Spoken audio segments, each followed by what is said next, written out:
It's on, and switch, I think, to channel 2. Could somebody indicate they can hear me? Yeah, channel 2. The reason is the background noise, otherwise will drown us out if you just try and listen. And we're going to be using the mic.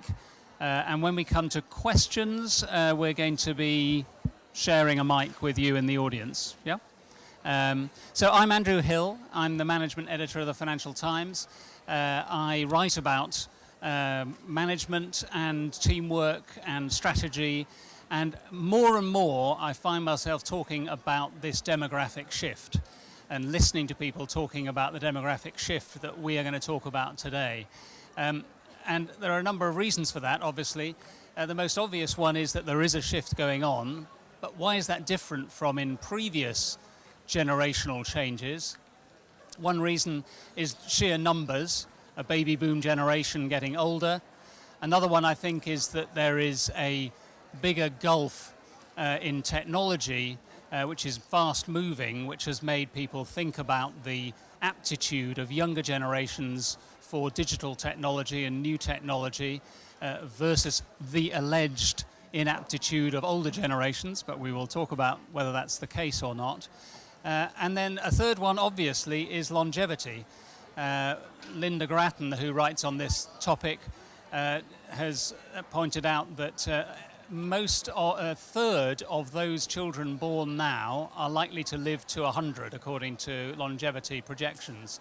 So everybody is going to have to cope with this wider demographic shift over the next century. And that raises all sorts of questions that we're going to debate today with Ashton Applewhite, activist and campaigner on these issues and others, and Beatrice Fouché from Renault-Nissan, who is going to be able to talk to us a bit about how practically the businesses are handling this particular shift.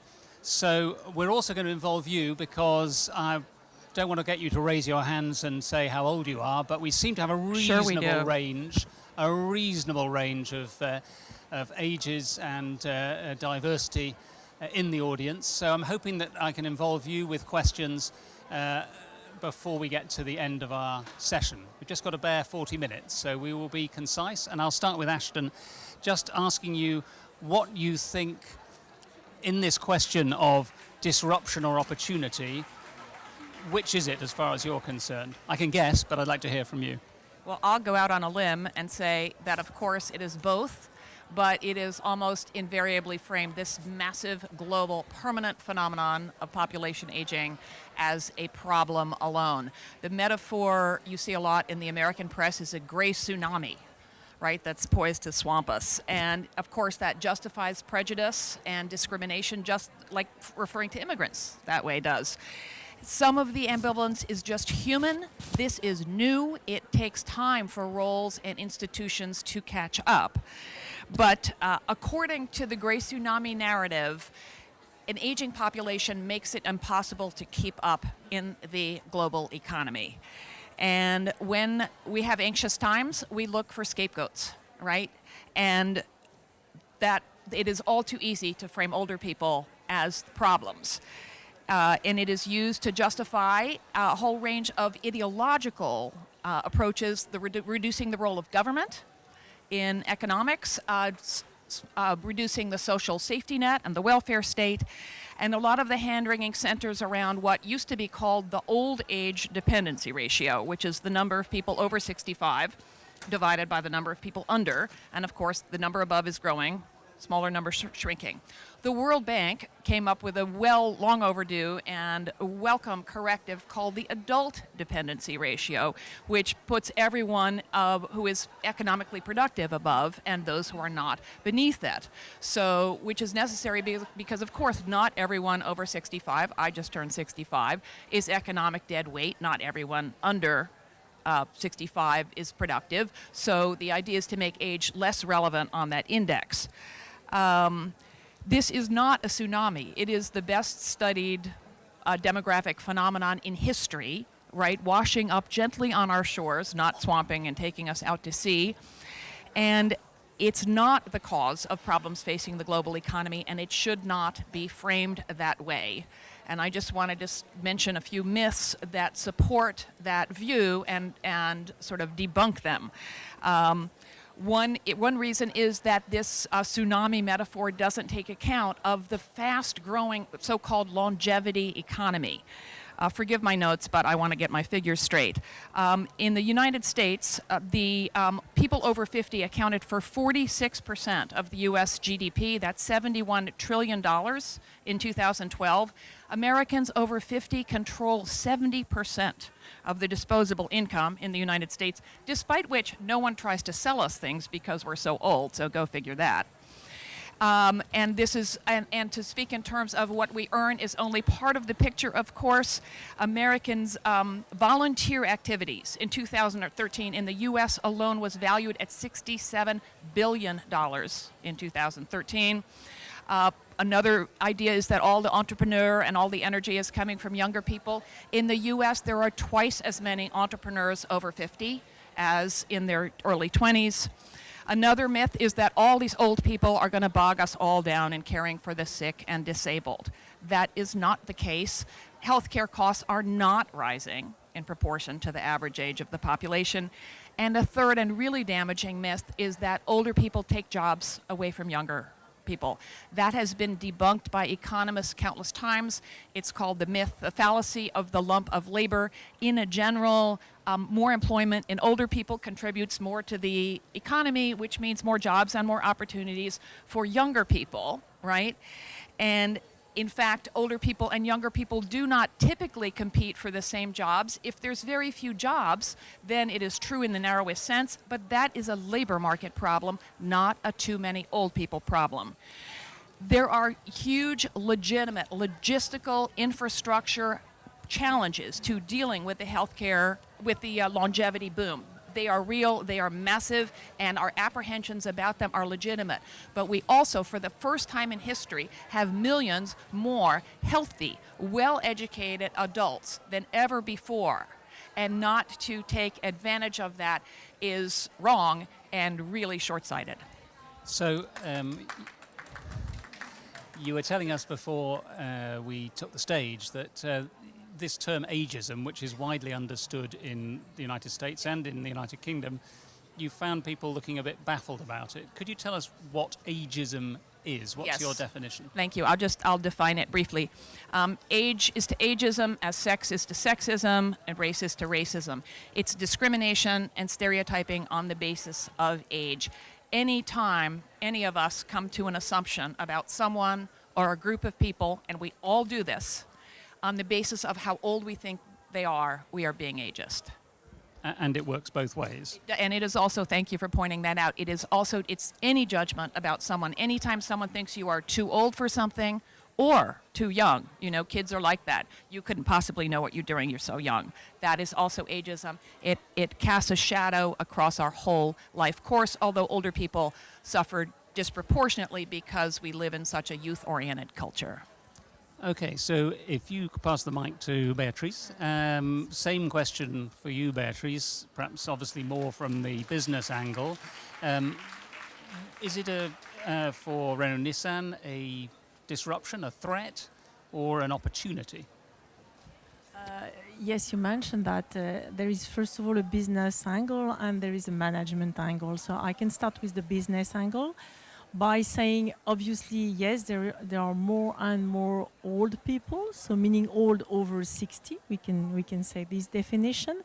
And we started working, and before being in this position, I was head of product planning and I was head of program. So I worked a lot on this generation and the expectation they have and what we should give them in order to, I can say, to live better with the age they have. And it's a great benefit for everyone because, you know, what we were saying is true, is that they have money, they have many things, and they know very many things. So I think that we need to take the benefit of that. So we continue working on autonomous driving, we continue working on many things, helping those people if they need to drive better, being more relaxed in the car. So on the business side, we know very well since 20 years that we will have to, I can say, respect the demand of those people. And on the management side, it's less a concern for the company, in fact, because I can provide you some figures.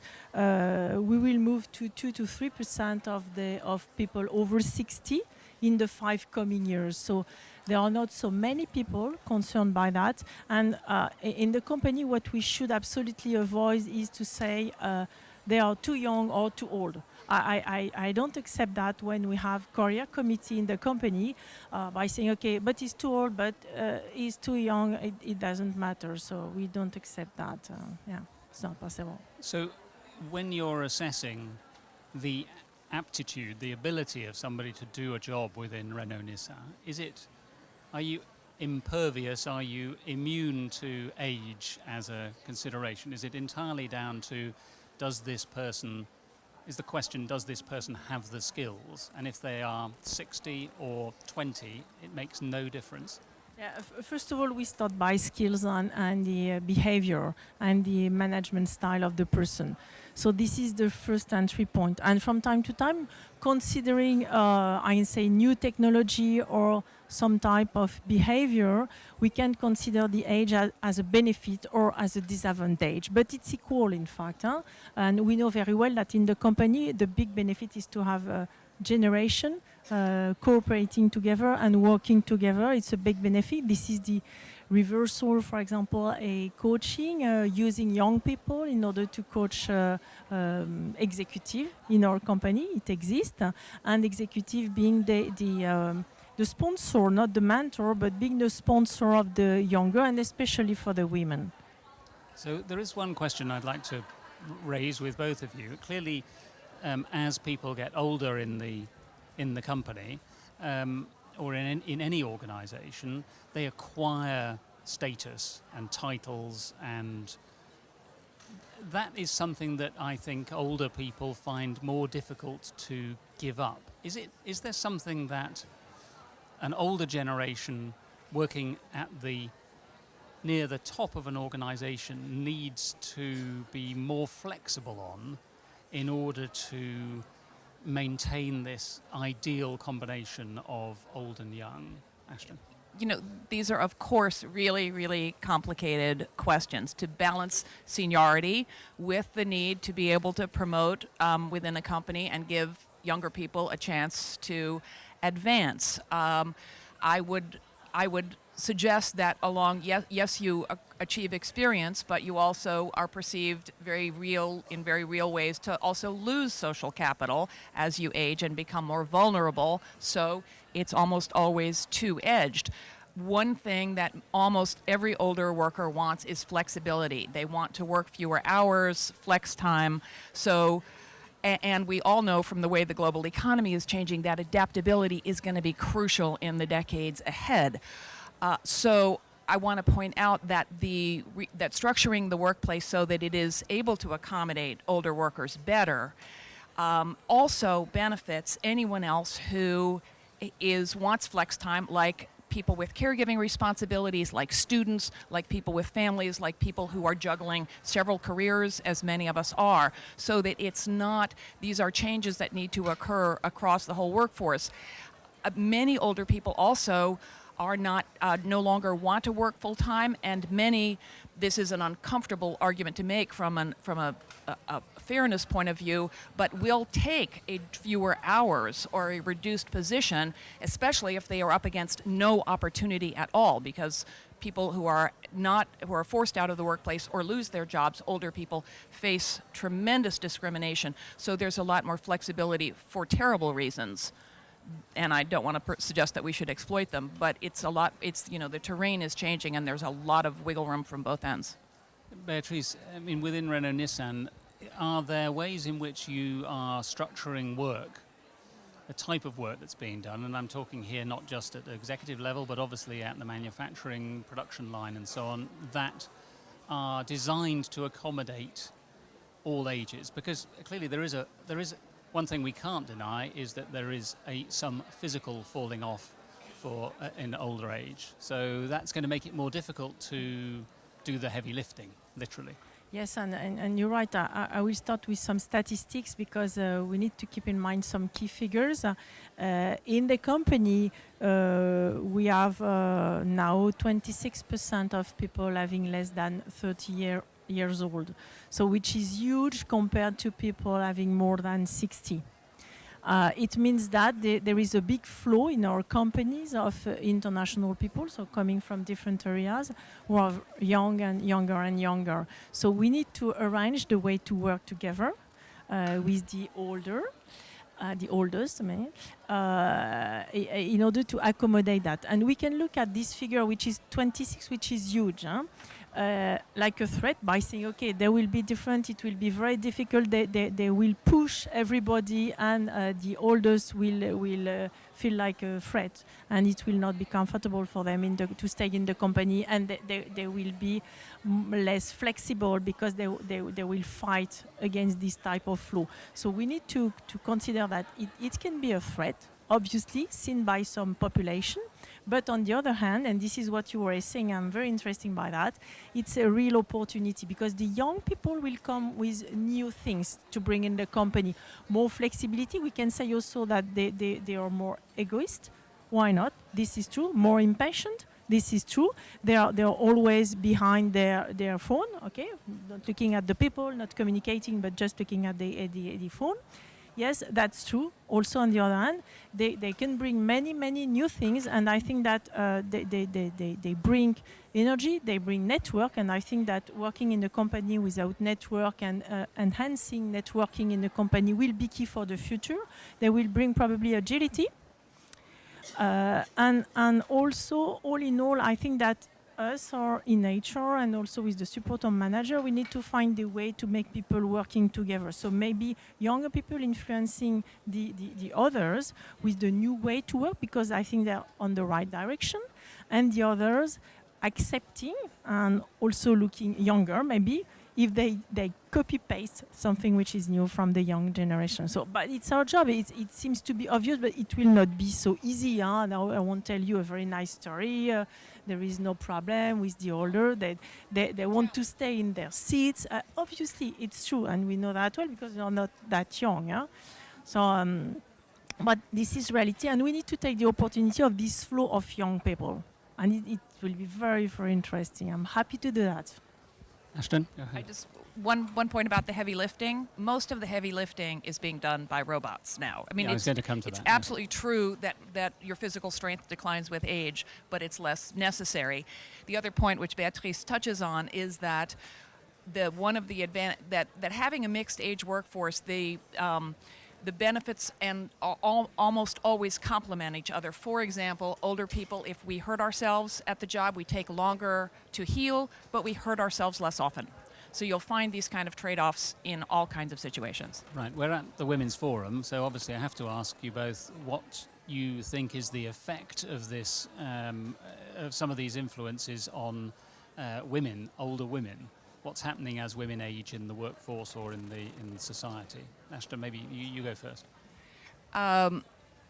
There is a double standard when it comes to women and aging. I know that's a shocking surprise to all of you. The perception that aging enhances men and devalues women. And women reinforce it when we compete to stay young, which is the predominant mode, because of course that reinforces sexism, ageism, patriarchy, the idea that the most important thing about us is how we look. So that's a big ask, but we need to start figuring out other ways, to think about that. The other point is that women in the United States, and I know it's true in all the West also, because we are judged for our appearance, we are doubly discriminated against in the workforce. Employers stop investing in women's careers 10 years earlier than they do in women's. We are not promoted to management positions in our 30s. This stuff starts young. We make less money. We have less access to pensions. We have time out for caregiving, so we save less money. We live longer. We are poorer, and these effects are compounded as well by race and by class, which is why everywhere in the world, the poorest of the poor are old women of color. Anything to add to that, Beatrice? So please, Ashton doesn't want to destroy your weekend with such with such comments. To be a little bit, I agree with what you're saying, but I would moderate it a little bit for sure. First of all, I think that women have place in companies, even if they are old or a little bit older. And if looking at 4 points in our company, and providing you some figures, and then after we can debate around those figures and what is behind the figures. First of all, we recruit in our company, roughly speaking, 22% or 22 to 25% of women. So this is the starting point, which is not that bad, which is good. Then when looking at the women at the board of Renault, for example, they are at that level, 25%. When looking at the women at executive committee, they are at that level. And if we look at another point, which is the top 2,000 position in our company, we are at 25%. So I could say, okay, the picture is nice and it's consistent over the level of the company. But when looking at the kitchen, I can say behind those figures, there are some discrepancies, of sure, and I can't lie. When looking at the top 1,000 position and top 150 position, we are closer to 10% than to 25%. So it means that we have the reservoir with the top 2,000 people and the new people coming in the company, but we have a lot to do. We have a lot to do as women, young women. It means that we need to understand the game, and we need to play the game. Not being a man, it's totally ridiculous, but finding the way to exist in this system. And also, we need to force the system to break this glass ceiling. This is what we used to try to do.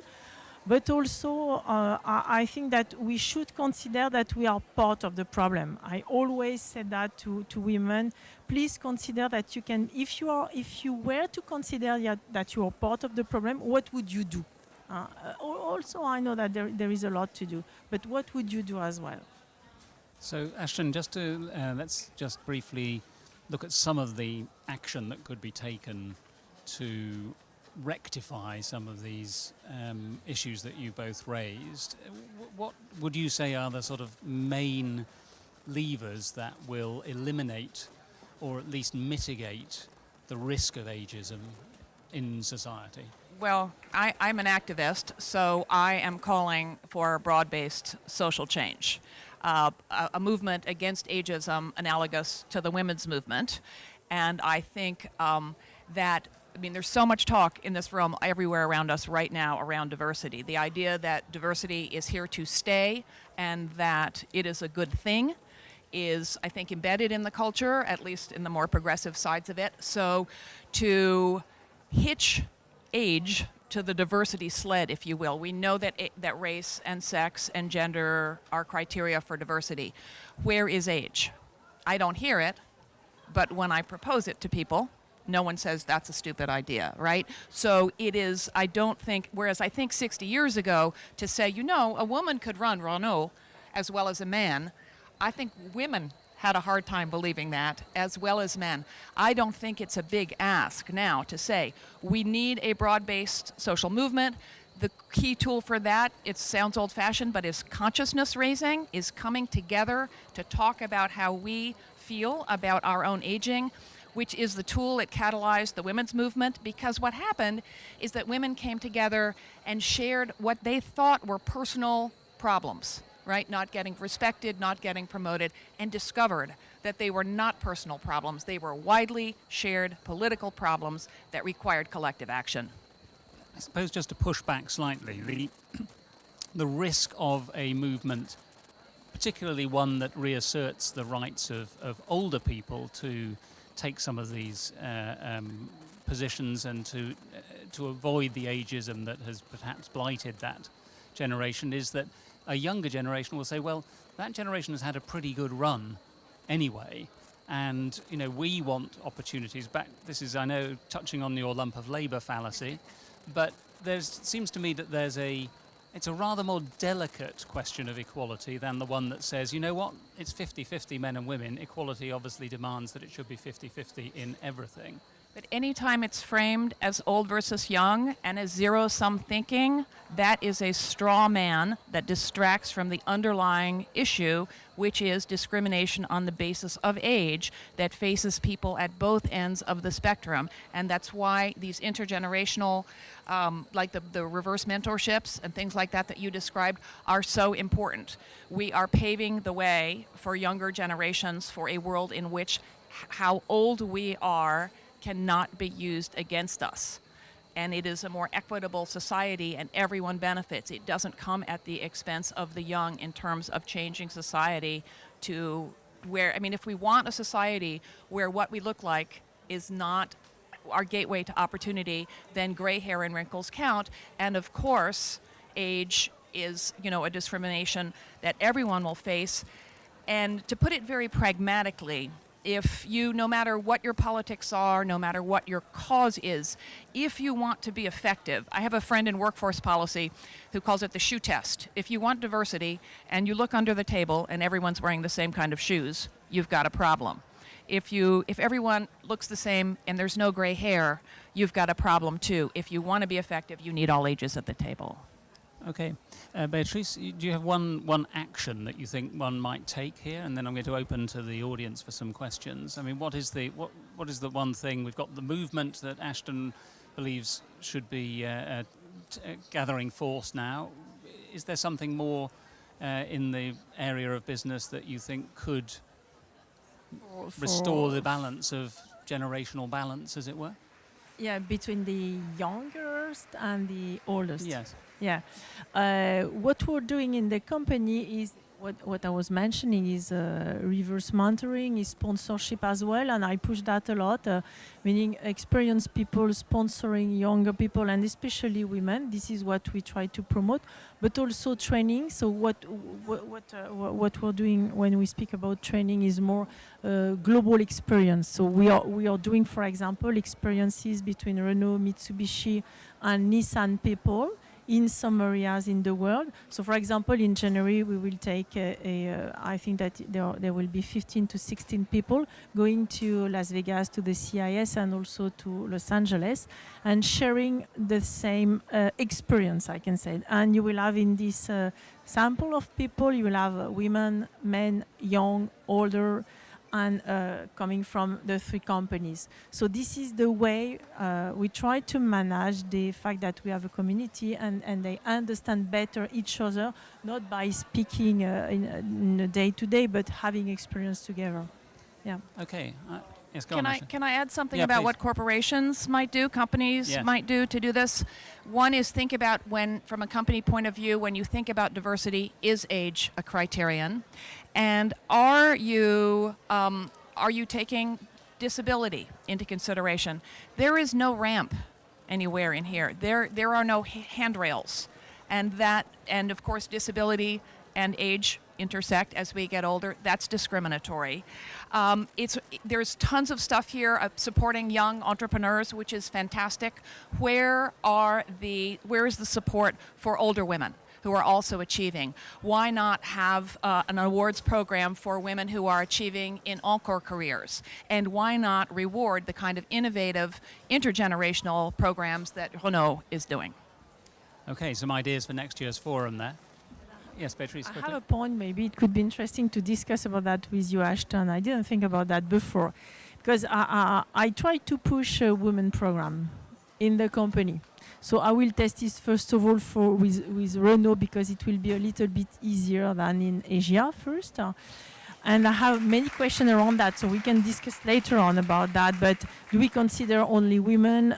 What do we do for them? And how do we articulate that with what is existing already? And more difficult problem, how do I sell that in the company? I'm feeling a bit embarrassed about having the hogging this microphone when making the women on my panel share one. So I'm going to share this with the audience. I don't know whether, Ella, perhaps you could just keep an eye out for people who want to ask questions, and I'll then share this one with Beatrice and Ashton. Any questions that you'd like to raise for either of our panelists, or points you'd like to make?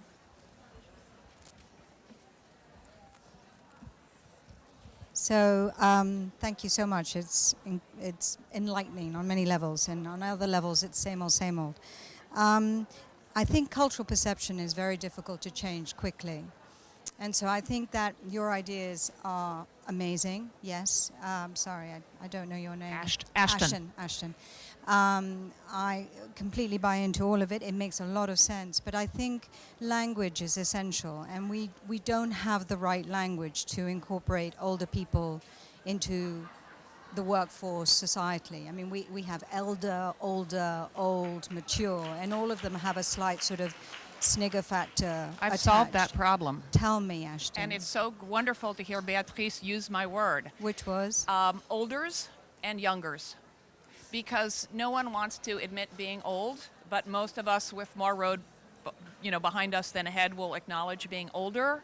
So what that does is acknowledge that age is a spectrum. Everyone is terrified of waking up on the wrong side of this old-young divide and after which it's all going to be terrible. It does not exist. It fills us with fear, which makes us stupid and pits us against each other. And it emphasizes that age is a spectrum. I mean, if we use it in a context. So you're discussing who you're partnerships between olders and youngers. No, but I'm saying you're in a meeting and you're talking about somebody that you want to bring on board. How do you, or don't want to let go of? How do you describe? Do you say the older, younger? How do you describe it within? I think if you just say an older person or a younger person in that context, I use olders and youngers in my talks. Okay. And I'm a writer, so I'm very wary of making up new words. But no one does. I wrote a book and I got tired of typing older Americans or older adults, so I just shortened it to olders. Everyone understands it. It's also value neutral. Elders or seniors implies that young people are junior or lesser. And I don't think that older people deserve more respect or more whatever. I think that everyone deserves equal respect. Just one point that occurs to me, which is that, I mean, when you mentioned elders, obviously there are some cultures in which there is such huge respect for elders, possibly exaggeratedly, which puts juniors at a disadvantage. That's very shrewd of you. People are always asking me desperately, isn't there some place in the world where it's great to be old and where global capital has made fewer inroads or rural societies? That's true.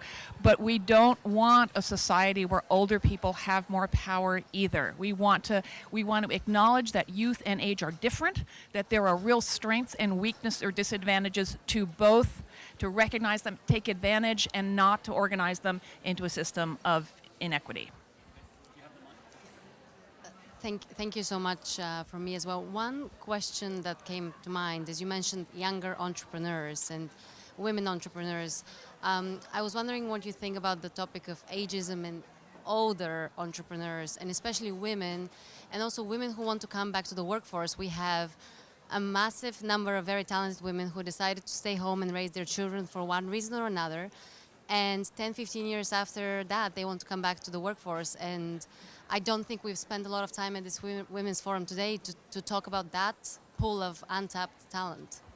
I couldn't agree more. And I think it would be a fantastic topic for next year because those women face, they're sort of triply, even quadruply disadvantaged by lack of income, by caregiving responsibilities. If you have been out of the workforce a long time, your skills are out of date. And as we know, women are more self-critical, so they are more likely to wonder whether indeed they're equipped to go out in the world. So I think finding some examples, talking about the kind of support they found or they needed and how to produce that would be a fantastic idea. Yes, but obviously you're right. It's very difficult when looking at a CV with someone having not being active for the last 10 years. It's difficult to consider how do I use this person and this talent in the company? What do I do? Can I recruit this person? Obviously, this is not. I don't put this CV on the top of the list. This is reality. Yeah, that's right. But also, I think that we should think about the way to find solutions because it's reality that there are women staying at home for different reasons. You mentioned that as well. But we should think about how do we reintegrate those people in the company because they had experience and also, to be honest, I didn't do that, but they had also another experience by staying at home with the children or traveling abroad. multitasking as well, and this is a key value according to me. What we do is we have a community when you have some expats, so either men or women, but more often it's a man, it's a man, and we have a community where we help women being expatriate in Korea, for example, in Russia, whatever, in order to find jobs or activities where they are. And we support that within the alliance, yes. I just wanted to ask whether Renault Nissan doesn't have a program that actually supports these women as they're leaving the workforce on maternity leave in order to pick up when they return more easily, because you could create the circumstances, as some companies do, to bring people back in because they're valuable to your network. You know that they're valuable when they leave. Otherwise you're wasting them. Maternity, I would say maternity in Renault is not really an issue, and I think within the alliance is not an issue. So you can leave your position for a while, so meaning 2 to 3 months, roughly speaking. It's shorter in the US, it's longer in Russia, up to 9 months, so we need to be very flexible. But honestly speaking, it's not so complicated to manage this gap of career, and we respect the fact that the person, when coming back in the company, she has the same level of responsibility, either the position she had before leaving, it was my case, and they kept my position, or having another position, but at the same level of responsibility. And it is the law, so we respect that a lot. Yes, just a question here. Isn't the main problem that companies are lacking imagination in what to do with olders, and are pushing them out of the workforce simply because they don't know what to do and what career to offer and what options to offer? I find that quite striking in a lot of organizations. You're over 55. We just can't imagine what to do with you. We'll just, could you pass it to the person behind you, and we'll take a second question, and that'll be we can wrap up the session. Yes, I want to thank for bringing this topic to the table, because personal experience, I feel, the same person with the same skills is always either too young or too old, depending on what it is. So I'm way too young to be, senior management, but I'm way too old now to be a young entrepreneur. So just to sort of flag that, which shows its ageism on the play. Another thing I have noticed, so I work in a big corporation, and I've noticed a lot of ageism in recruitment. And I noticed a very interesting nuance that depending on what level, the ageism will change how big is the bracket. So someone who hasn't reached managerial level and who is 50, at least in Europe, is considered quite old. And I see this fear also in some of my colleagues. However, a CEO who is 50 is like just right or just developing.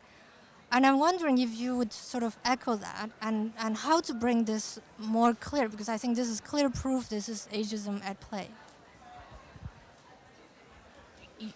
I don't work in the corporate sector, so I suspect we have more answers from Beatrice and others in the audience than I do.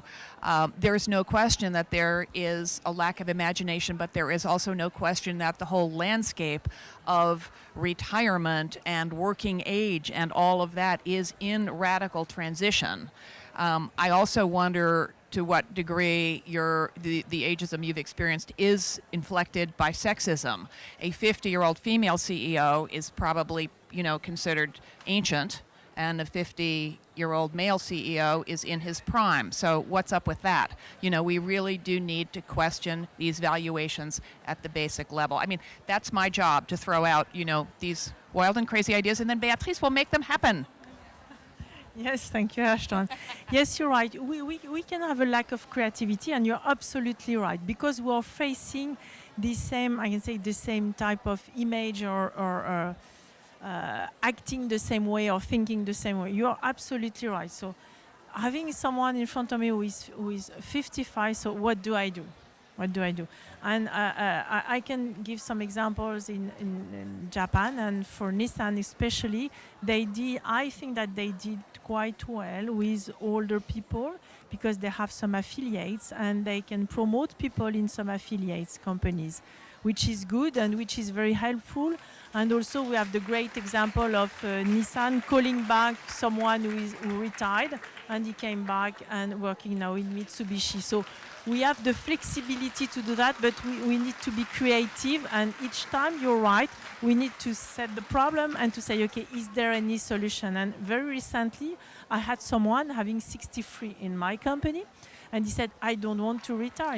You can't do anything against me because until I am 70, you can't do anything against me. And this is true. And I want to stay in the company. And he was in my office every 2 weeks. And I said, okay, I will find a solution. And he was right, because at a certain point of time, we had an open position which was not forecasted. And I said, well, okay, but he's the guy. So, and this is because he insisted every 2 weeks. And yes, every 2 weeks. And he said, okay, I want to see you every 2 weeks. Okay, fine, I will. I knew him quite well. And in the end, he came back after being appointed, and he tells me, I would like to thank you very much because you accepted to see me every 2 weeks because I needed that. And at the end, we found a solution together. So it's a very nice story, because we need him now.